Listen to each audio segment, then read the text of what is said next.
अस्सलाम वालेकुम नाज़रीन, मैं हूं ज़मीर हैदर और आप देख रहे हैं बजट स्पेशल। 2024-25 माली साल बजट की तैयारियां बिल्कुल अब फाइनल टचेस में हैं। कल इक्तिसादी जो सर्वे है वो आ जाएगा माली साल 2023-24 का। अभी तक वक्त नहीं बताया गया, लेकिन कहा यह जा रहा है कि उसमें जो ग्रोथ का टारगेट जो कि 2023-2024 के माली साल का रखा था वो 3.5 था, जो कि शायद अब 2.8 या इससे थोड़ा सा कम रह जाएगा। अभी कंसोलिडेट फिगर्स होंगी। ये पहले 9 to 10 मंथ्स के फिगर्स की बेस पर इकोनॉमिक सर्वे तैयार किया जाता है। इसमें रेवेन्यू की फिगर्स जो हैं वो तकरीबन 10 से 11 महीने की होती हैं, वरना वो भी जो है बाद में कंसोलिडेट होती हैं।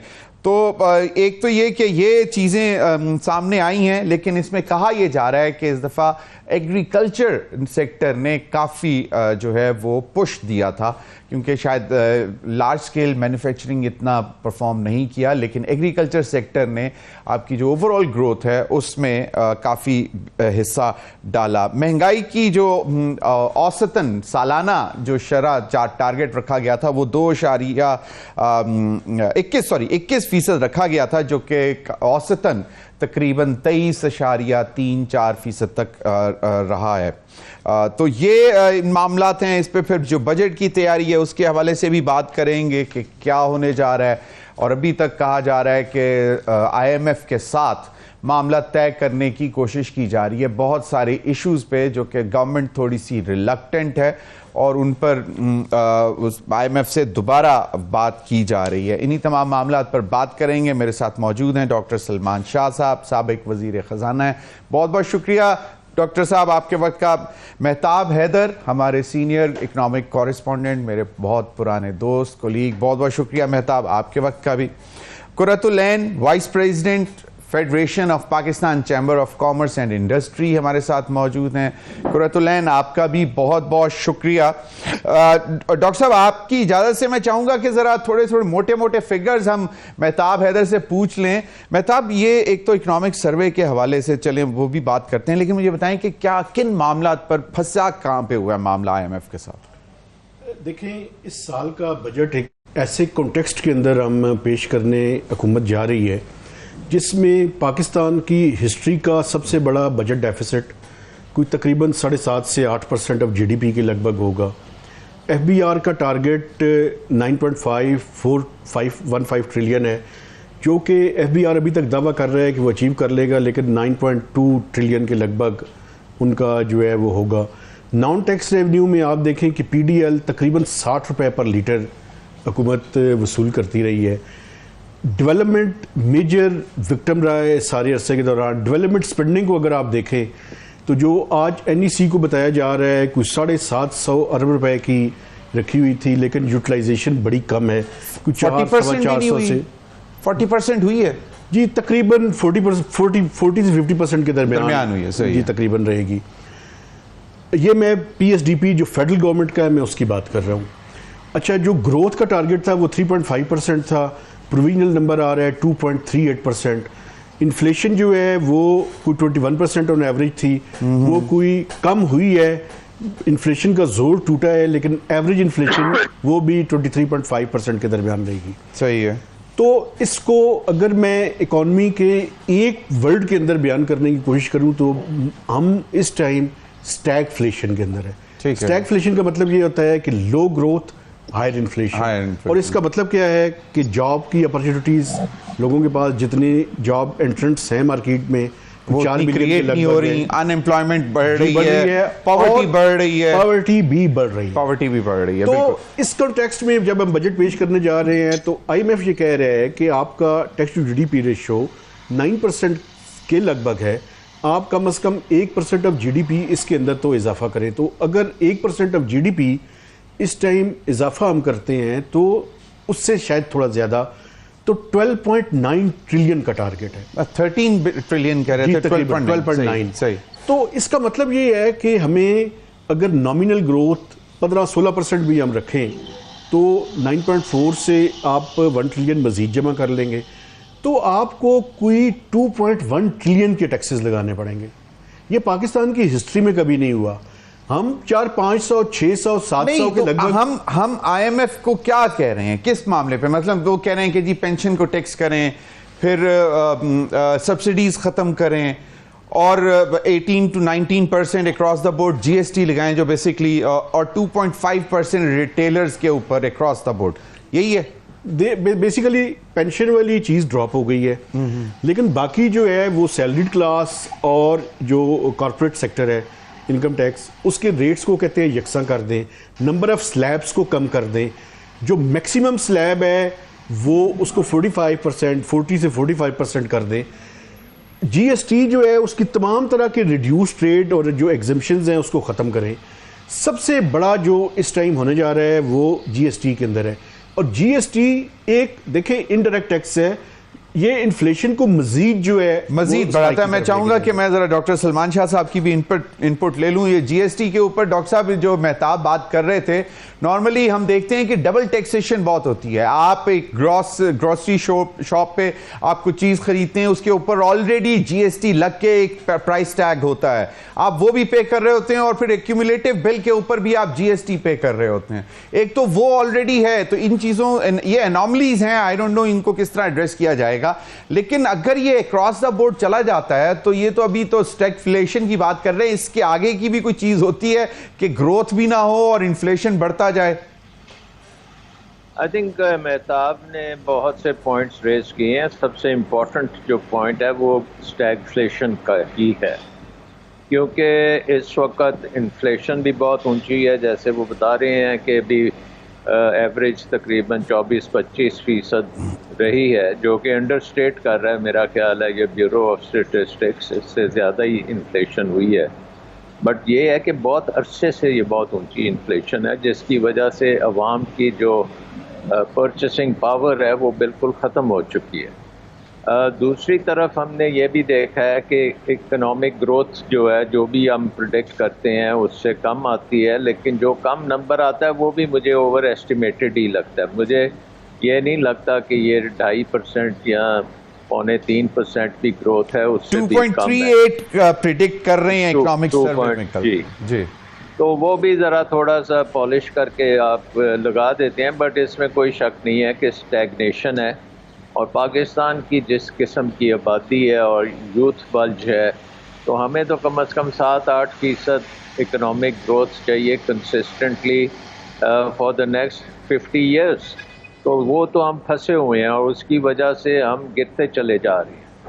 अब इशू आ रहा है कि IMF हमारे पे कोई बोझ ज़्यादा ज़रूरत से ज़्यादा डाल रही है। मेरा नहीं ख्याल कि कोई इतना ज़्यादा बोझ डाला जा रहा है, क्योंकि अगर इन्फ्लेशन ही आपकी 25% है तो वो जो इंक्रीज़ आपको कह रहे हैं रेवेन्यू जनरेशन में करने को कह रहे हैं, वो इन्फ्लेशन से थोड़ा सा ही ऊपर है, ज़्यादा ऊपर नहीं है। दूसरी तरफ आपने अखराजात आपने कट तो किए हैं, लेकिन डेवलपमेंट में थोड़ी से कट किए हैं, लेकिन ओवरऑल आपके अखराजात बेकाबू हैं।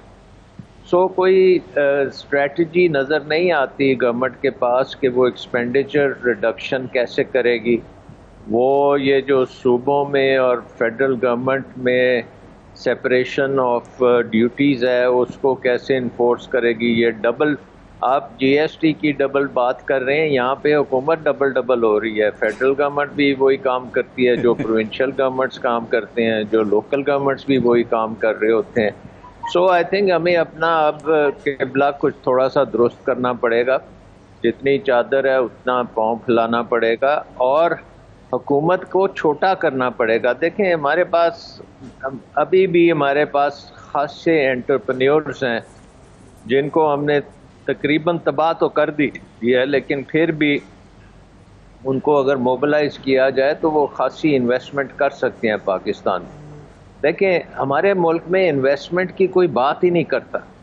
असल गेम ही इन्वेस्टमेंट की है। अभी शहबाज राना ने, जो मेहताब हैदर के कोलीग हैं जी, पिछले हफ्ते ही शायद उनका आर्टिकल आया था कि 50 साल में सबसे lowest investment to GDP ratio आई है। बिल्कुल। अब आप ये देखें कि अगर हमारी, वो कह रहे हैं इन्वेस्टमेंट टू जीडीपी रेशियो 13% है, तो बांग्लादेश की तो 33% है। बिल्कुल सही। तो बांग्लादेश को हम अब बड़ी हसरत से देखते हैं कि वो देखें कितना ग्रो कर रहे हैं। मेरा कहने का मकसद है कि हम भी ग्रो कर सकते हैं, लेकिन हमें, ज़मीर एक बात सुन ले, हमें निजात हासिल करनी पड़ेगी। ये बहुत बड़ी हुकूमत है, अभी भी बहुत बड़ी हुकूमत है, बहुत ज़्यादा महकमे हैं, बहुत ज़्यादा डिपार्टमेंट्स हैं, बहुत ज़्यादा रेगुलेशन है।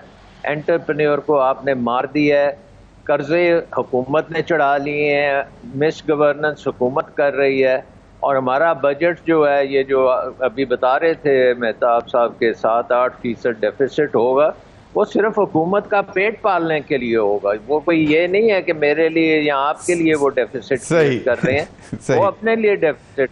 सही। तो अब हमारा नाउ और नेवर वाली बात है। बिल्कुल, यू हैव राइटली, इतने नीचे आ चुके हैं। अब हमें बजट में नजर आना चाहिए कि ये काम, कुछ मुश्किल काम जो हम कहते रहते हैं, वो करके दिखाना पड़ेगा। बिल्कुल बिल्कुल सही। डॉक्टर साहब, आपने कहा कि हुकूमत को छोटा करना पड़ेगा। अब छोटे भाई के पास तो है हुकूमत, और इससे कितना छोटा करेंगे।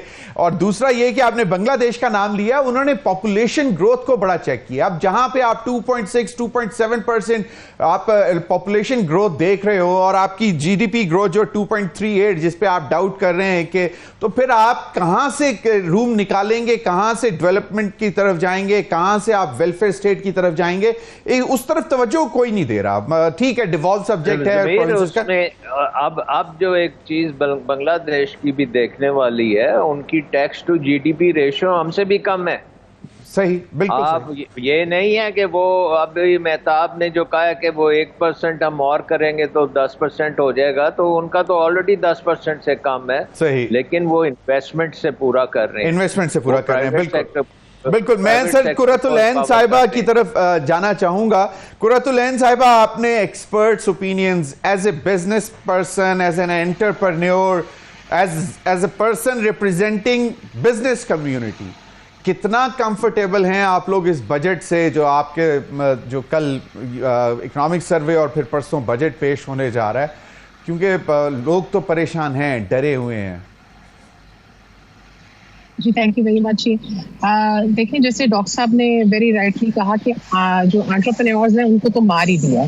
तो मैं ये कहूँगी कि इंडस्ट्री को तो ख़त्म ही कर दिया ना, क्योंकि हमारी जो एक्सपोर्ट में जहाँ से हमें इनकम आनी थी, वो हमारे एरियाज बंद होना शुरू हो गए हैं। हमारी एक्सपोर्ट्स जो हैं वो नॉर्मली कम हो गई हैं। उसकी वजह क्या है कि हमारे पास जो ईज ऑफ डूइंग बिजनेस है वो बहुत कम हो गया है। हमारे जो 2 बड़े इंडस्ट्री के सबसे बड़े मसले हैं, उसमें सबसे बड़ा मसला कॉस्ट ऑफ इलेक्ट्रिसिटी का है, जिसके ऊपर हम बड़ी देर से बात करें। जब हम इंडिया की या बांग्लादेश की या अपने खित्ते के बाकी मुल्कों की जब हम मिसाल देते हैं, तो वहाँ पर आप देखें कि इलेक्ट्रिसिटी कॉस्ट जो है वो जो है वो लेस देन 10 सेंट्स है, और हमारे यहाँ हम 16 सेंट जो है वो बिजली की जो है वो प्राइसेस के ऊपर ऑपरेट कर रहे हैं, बिटवीन 60 to 20 सेंट्स। तो अब यहाँ पर जब इतना फर्क आएगा तो आपकी डेफिनेटली इंडस्ट्री का पहिया नहीं चलेगा। दूसरा बड़ा मसला इंडस्ट्री को जो फेस करना पड़ रहा है वो मार्कअप रेट है, जो कि अब इसी वक्त जो है वो 22+ फाइबर है। अब ये 2 बड़े मसाइल हैं जिनकी डिमांड इंडस्ट्री करती चली आ रही है कि अगर आप हमारे ये मसले हल कर दें तो हम एक्सपोर्ट जो अभी इस वक्त $30 बिलियन है, हम उसको $100 बिलियन पे 2024-2025 में ले जाएंगे। बट वो उसी वक्त होगा कि जब ये चीज़ें फिजिबल होंगी, बिकॉज अभी इंडस्ट्री जो है वो खित्ते में दूसरी तरफ देख रही है।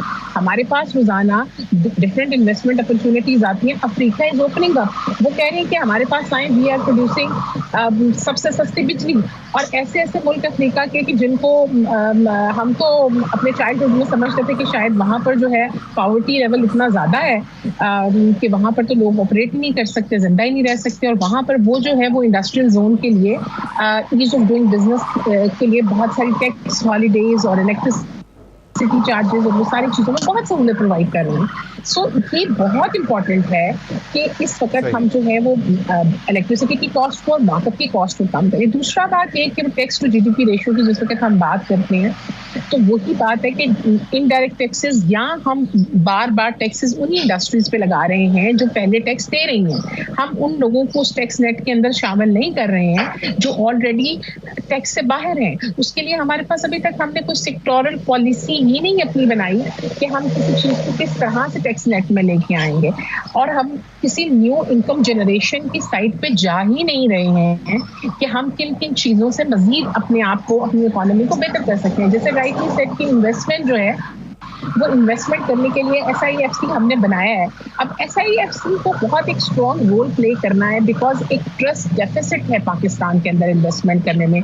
लोग समझते हैं हम पैसे यहाँ पे इन्वेस्ट करेंगे हमारे पैसे सेफ नहीं होंगे, तो ओवरसीज पाकिस्तानीज के पास बड़ा सरमाया मौजूद है। They wanted to invest in Pakistan, they wanted to change the economical situation of Pakistan by helping through investment. लेकिन अब जाहिर बात है जितना हम पॉजिटिव इमेज प्रमोट कर सकेंगे, जितना स्ट्रांगली SIFC लोगों को बता सकेंगे कि हाँ you will come here, your money will be safe, we will be providing you electricity at reduce cost, we will be providing you tax holidays, तो इन्वेस्टमेंट आएगी।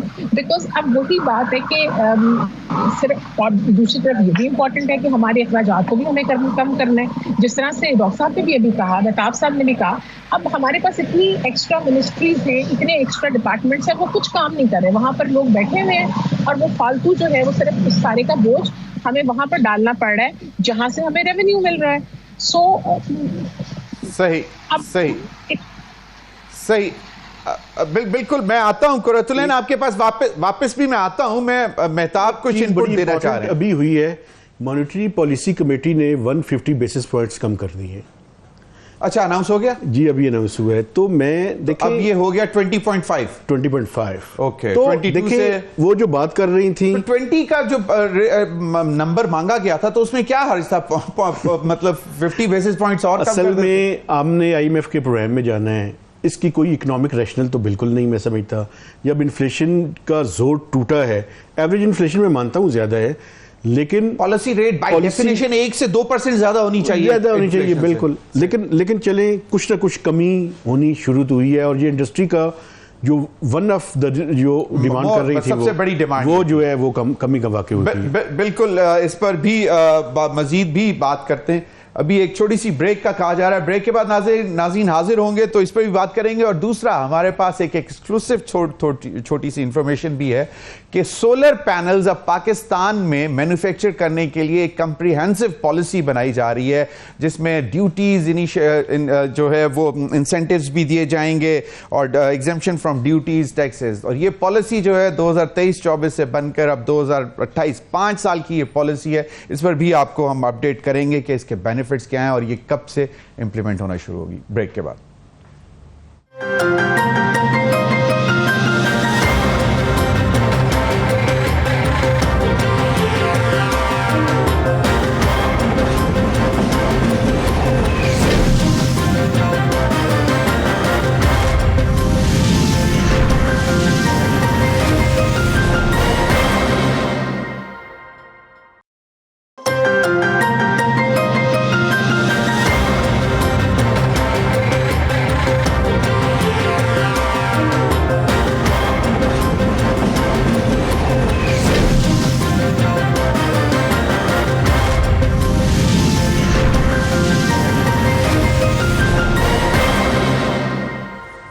वेलकम बैक नाज़रीन, आपको मालूम है स्टेट बैंक ऑफ पाकिस्तान ने monetary policy आज announce कर दी और जो पॉलिसी रेट है उसको 20.50% पर ले आए हैं। तकरीबन 150 बेसिस पॉइंट्स कहते हैं, वो इतने कम हुए।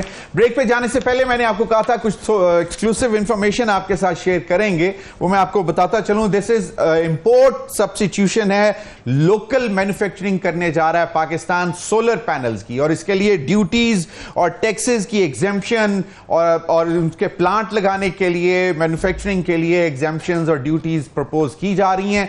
अभी फिलहाल 5 साल का जो इन्होंने प्लान दिया है उसमें इनका ख्याल है कि अगर 5000 मेगावाट 2027-2028 तक जो है आउटपुट कैपेसिटी हम लोकली मैन्युफैक्चर्ड सोलर पैनल से ले जाते हैं तो इसका तकरीबन फ्यूल इंपोर्ट सेविंग जो है वो 1.02 अरब डॉलर होगा।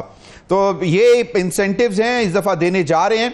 दिलचस्प बात यह है कि अगर ये 10,000 मेगावाट तक सोलर पैनल्स यहां पे प्रोड्यूस किए जाएं तो जराए का बताना है कि ये जो मैन्युफैक्चरिंग प्लांट्स या फैक्ट्रीज या इंडस्ट्री जो अगर सोलर पैनल्स की मैन्युफैक्चरिंग की लगेगी तो ये तकरीबन 1,25,000 लोगों को एम्प्लॉयमेंट देगी, यानी कि जॉब क्रिएशन होगी। तो अगर 5,000 2027-28 तक 5,000 मेगावाट की आउटपुट लेते हैं तो आप देख लें कम से कम 65-70 हजार लोग इसमें नौकरी हो सकेंगे, क्योंकि हम सबको मालूम है कि नौकरी जो है वो बेसिकली हुकूमत नहीं देती है, प्राइवेट सेक्टर देता है। मेहताब क्विकली अगर इजाजत दें तो मैं कुर्रतुल ऐन जो बात कर रही थी मुकम्मल कर रहे हैं। कुर्रतुल ऐन, आप लोगों को अब क्या ये जो 1.50 बेसिस पॉइंट्स कम हुए हैं, are you happy with it now? नहीं जी, हम तो जो शुरू से बात कर रहे हैं वो ये है कि markup rate should come between 15 to 16% के करीब इसको आना चाहिए। This is very much important to operate the industry. दूसरी बात, कुछ और भी चीज़ें हैं कि जिनका होना बहुत ज़रूरी है। इस तरह के हालात में हमें एक्सपोर्ट फैसिलिटेशन जो है वो प्रोवाइड करना बहुत ज़रूरी है। अब एक्सपोर्ट के अंदर बहुत सारे प्रॉब्लम जो हैं वो FBR की वजह से आते हैं। वो हम कब से कहते हैं कि जी ऑटोमेटेड इनवाइसेस होनी चाहिए, उसके अंदर कोई फैसिलिटेशन प्रॉपर तरीके से प्रोवाइड नहीं होती। फिर जहाँ पर ह्यूमन इंटरेक्शन आता है वहाँ पे आपको पता है फिर हमारे यहाँ बहुत सारे मसले आते हैं। करप्शन तो हम बहुत सालों से फेस कर रहे हैं और उसी की वजह से हम सारी चीज़ें देख रहे हैं। दूसरी बात, इम्पोर्ट के अंदर भी जो लीवीज हैं उनको जो है वो प्रॉपर तरीके के साथ से होना चाहिए। फिर दूसरा, हमने एक बड़ा कंस्ट्रक्शन इंडस्ट्री को हमने बड़ा सेटबैक दिया हुआ है कि हमने कहा है कि 5 साल से पुरानी जो मशीनरी है वो आप इम्पोर्ट नहीं कर सकते, उस पर से बैन हमें लिफ्ट करना चाहिए, क्योंकि 5 साल से पुरानी मशीनरी इम्पोर्ट होनी चाहिए, जिसकी वजह से कंस्ट्रक्शन सेक्टर कम अज कम अपनी जो है वो रॉ मटेरियल और उन सारी चीज़ों की रिक्वायरमेंट को पूरा करके they can contribute well into the growth of Pakistan.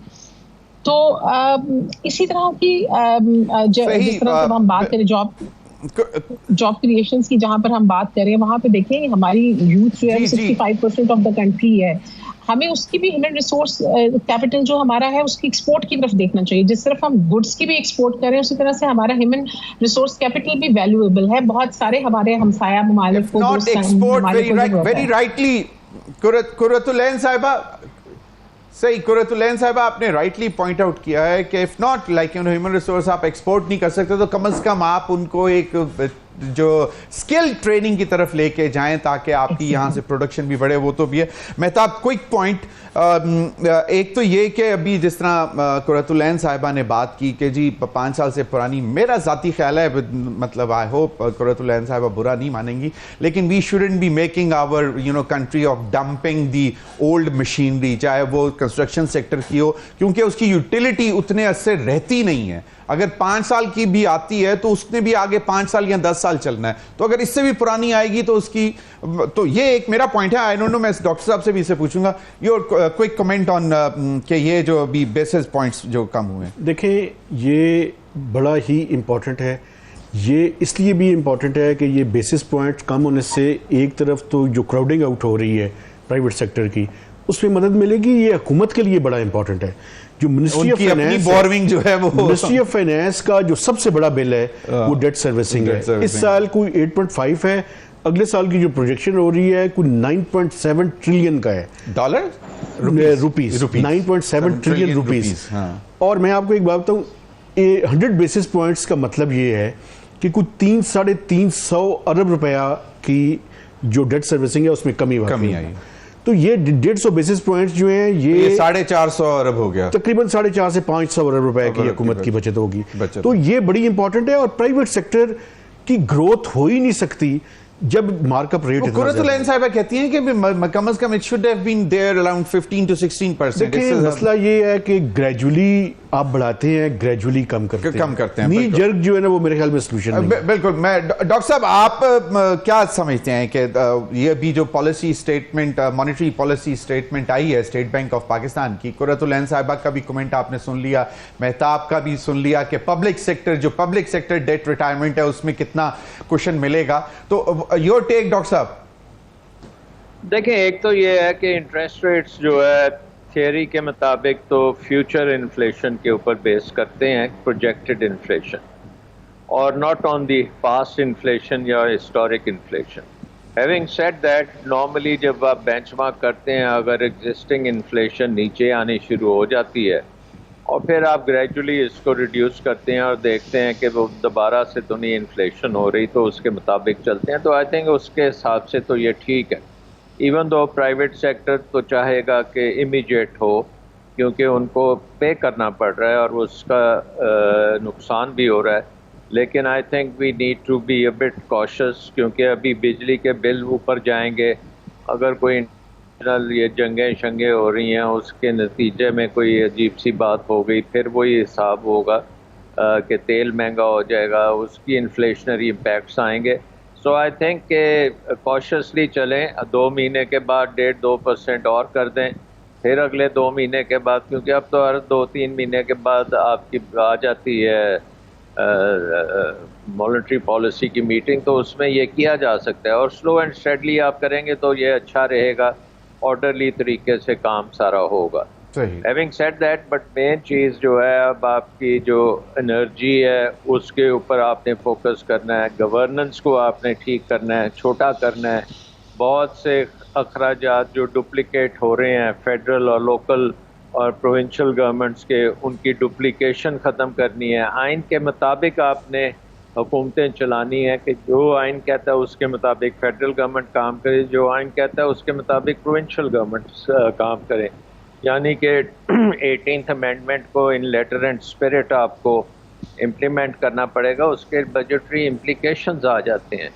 इसके साथ साथ आपकी जो प्राइवेट सेक्टर में पॉसिबिलिटीज़ हैं फ्यूचर के लिए, वो बहुत सारी हैं। उसमें जो रुकावटें हैं उसके लिए आपको डीरेगुलेशन प्लान चाहिए, आपको प्राइवेटाइजेशन का बहुत मेजर प्लान चाहिए, क्योंकि जितनी जल्दी आप प्राइवेटाइज करके अपने कर्जे उतारें, प्राइवेटाइज एंड डेट रिडक्शन, ये दोनों मिला के आप डॉक्टर साहब एक चीज since you have mention privatisation, अगले रोज मैं देख रहा था, क्योंकि आरिफ हबीब साहब ने भी एक कंसोर्शियम के साथ मिलके जो है वो बिड किया है पीआईए के लिए, और मैं लेटली सुन रहा था, उन्होंने कहीं इंटरव्यू दिया, उन्होंने कहा कि जी जितना प्रोसीड गवर्नमेंट को मिले, जितने भी स्टेक प्राइवेट करने से, that should be reinvested in PIA, so that would actually bring PIA back on its feet on the faster basis. तो it's a smart thing to do. वैसे तो हम समझते थे कि हर दफा जब आपके जमाने में भी हम रिपोर्ट करते थे कि जी privatisation proceeds would be used for debt retirement,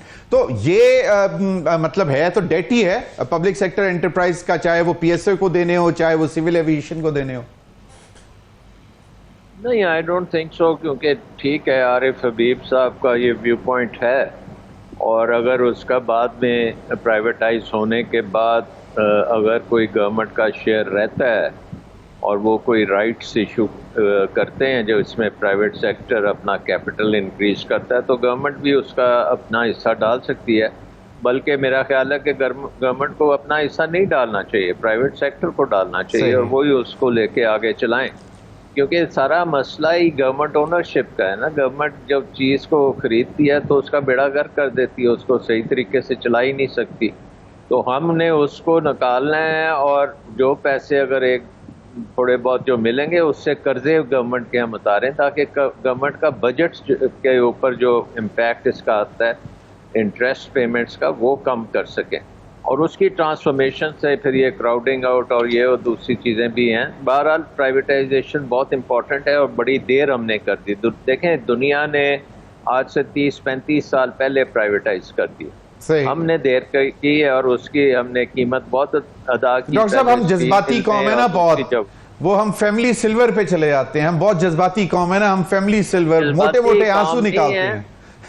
I think हम जज्बाती कौम नहीं है, हम बेवकूफ़ कौम है। तो उसको जो बेवकूफ़ी हम करते हैं उसको हमें मानना चाहिए और आइंदा से ऐसी हरकत ना करें। बिल्कुल। वैसे आई थिंक ये भी है। और इसके साथ साथ आप देखें एक बहुत बड़ा फैक्टर है पाकिस्तान में जिसको अभी आपके दूसरे पार्टिसिपेंट्स ने भी जिक्र किया। एक तो ये है कि हमारा यूथ बल्ज बहुत ज़्यादा है। सही। दूसरा जो चीज़ है वो ये है कि हमारे देहातों से लोग उठ के शहरों में आ रहे हैं। या rural to urban migration, true. या जो बहुत ज़्यादा है। पाकिस्तान की rural to urban migration highest in the world है इस वक्त। इसका और ये बड़ी अच्छी चीज़ है क्योंकि हमारा एग्रीकल्चर जो 20% 22% कंट्रीब्यूट करता है जीडीपी को, उस पर 60% लोग डिपेंडेंट हैं। तो वहाँ से निकल के अर्बन एरिया में जब आएंगे तो एक एग्रीकल्चर एनवायरनमेंट से वो इंडस्ट्रियल और सर्विसेज एनवायरनमेंट में आएंगे। लेकिन हमारे शहरों को हमने सर्विस और मैन्युफैक्चरिंग के लिए तैयार ही नहीं किया, उसका इंफ्रास्ट्रक्चर ही नहीं बनाया। ये लोग जब आते हैं तो ये सड़कों पे रहते हैं, बड़े बुरे हालात। डॉक्टर साहब आई डोंट नो, आप डॉक्टर साहब एक चीज मैं करूंगा, फिर मैं जरा कुरतुलैन साहिबा की तरफ भी जाऊंगा। आपने जो कहा ना कि रूरल टू अर्बन माइग्रेशन जो बहुत ज्यादा, और फिर लेकिन आपके जो एग्जिस्टिंग अर्बन सेंटर्स हैं, मेजर अर्बन सेंटर्स, उन पे प्रेशर बढ़ जाता है। सर अंग्रेज ने भी तो किया था ना, उसने सैटेलाइट टाउन्स बनाए थे, like a town from at a distance from another town, कि ताकि लोग जो अगर आ रहे हैं तो वो वहां जाके एक नए शहर, छोटे शहर आबाद किए जाएं, इंस्टेड ऑफ के एक ही शहर के ऊपर जिसका सेवरेज आज से 50 साल पहले अगर बना था इतनी % ऑफ पॉपुलेशन के लिए, तो वो किस तरह कैटर कर सकता है कि अगर उसकी डबल हो जाए। उसमें ज़मीर एक बड़ा जो ऑब्वियस सी चीज़ है वो ये है कि जो सबसे पहली माइग्रेशन होती है ना वो डिस्ट्रिक्ट हेडक्वार्टर्स में होती है। सही। तो पूरे पाकिस्तान में देयर आर 168 डिस्ट्रिक्ट्स और हर डिस्ट्रिक्ट का एक डिस्ट्रिक्ट हेडक्वार्टर है जो कि एक अर्बन एरिया है। तो आपको स्ट्रेटजी चाहिए हर डिस्ट्रिक्ट हेडक्वार्टर्स की।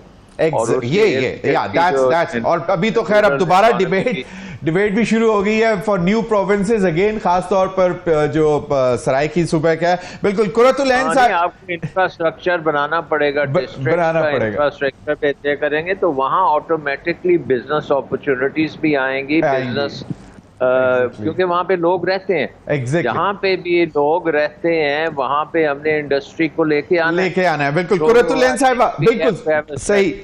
डॉक्टर साहब बिल्कुल सही। कुरतुलैन साहिबा, इंडस्ट्रियलाइजेशन, स्मॉल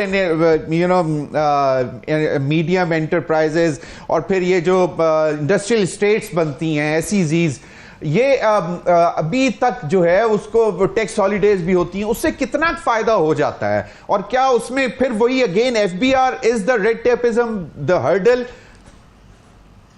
देखिए ज़मीर साहब, मसला ये है कि स्पेशल इकोनॉमिक जोन्स जहाँ पर भी अभी हमने अपने डेवलप किए हैं, स्टिल वहाँ पर हमें बहुत सारे चैलेंजेस का सामना करना पड़ रहा है। हमने SIFC से भी, federation of Pakistan chamber of commerce ने ये अपील की है कि आप स्पेशल इकोनॉमिक जोन्स को, अगर वहाँ पर जो ऑपरेशंस हैं उनको स्मूथ किया जाए और प्रॉपर तरीके से वहाँ पर जो टैक्स हॉलीडेज उनके साथ हैं और जो ख़ास तौर पर हमारी इलेक्ट्रिसिटी या गैस की जो उनको प्रोवाइड करना है वो प्रॉपर तरीके से हो तो चीजें बहुत बेहतर हो सकती हैं। मैं फिर वही कहती हूँ कि ट्रस्ट इशू इतना ज्यादा है पाकिस्तान में इन्वेस्टर के आने का और किसी इंडस्ट्रियलिस्ट को अपनी इंडस्ट्री को एक्सपैंड करने का, बल्कि आप देखें तो हमारी इंडस्ट्री के बड़े बड़े यूनिट्स बंद हो रहे हैं जिसकी वजह से सैकड़ों खानदान जो है वो रोजगार से जो है वो महरूम होंगे। और फिर जब वो महरूम होंगे तो वो यंगस्टर्स, उनके बच्चे, वो स्कूलों कॉलेजेस में नहीं जा सकेंगे तो आपके यहाँ पे टेररिज्म भी बढ़ेगा, आपके यहाँ पे फिर चोरी चकारी और डिफरेंट तरह के क्राइम्स भी बढ़ेंगे। तो अब बहुत ज्यादा जरूरी है कि आप federation of Pakistan of chamber of commerce को साथ अपने पार्टनर करें, साथ आप SIFC के रोल को जो है वो और मजीद फाल बनाएं और ये जो स्पेशल इकोनॉमिक जोन्स है यहाँ पर हम ना सिर्फ फॉरेन इन्वेस्टमेंट बल्कि विमेंस को भी एनवायरनमेंट सिर्फ वुड बी गुड इनफ या इसके साथ कुछ और भी करना पड़ेगा? क्योंकि रिफॉर्म सुनते हुए 30 साल हो गए। देखिए कुछ, अब मैं एक बात करना चाहता हूं कि वो जो स्पेस था पैच वर्क का, विंडो ड्रेसिंग का, वो ख़त्म हो चुका है। अब नाउ और नेवर, डॉक्टर साहब ने अल्फाज इस्तेमाल किए, मैं बिल्कुल इत्तेफाक करता हूँ। बुनियादी चीज़ें ठीक करनी पड़ेंगी। SEZs आप बेहतर करना चाहते हैं या इस्तेमाल करना चाहते हैं, चाइनीज़ रीलोकेट करना चाहते हैं इंडस्ट्री, आपको अपना एनर्जी सेक्टर ठीक करना पड़ेगा। एफबीआर के अंदर इतनी डिस्टॉर्शंस हैं, अभी ये बात कर रही थी और बिल्कुल ठीक कह रही हैं कि इंडस्ट्री जो लगी हुई है वो बंद हो रही है। अभी फाटा और पाटा वो कह रहे हैं कि उनकी जो टैक्स एग्जेम्पशंस हैं जो हमने 2018 से दी हुई हैं उसको ख़त्म करें, वरना बहुत सी इंडस्ट्री बंद हो जाएगी। डिस्टॉर्शंस ख़त्म करें, एनर्जी के सेक्टर को हल करें, बेहतर करें। सही। पावर सेक्टर ठीक नहीं होगा तो इंडस्ट्री नहीं चलेगी। इंडस्ट्री ठीक नहीं होगी। आप तीनों हजरात का बहुत बहुत शुक्रिया। नाज़रीन, अब तक के लिए इतना ही, इजाजत दीजिए। अल्लाह हाफिज।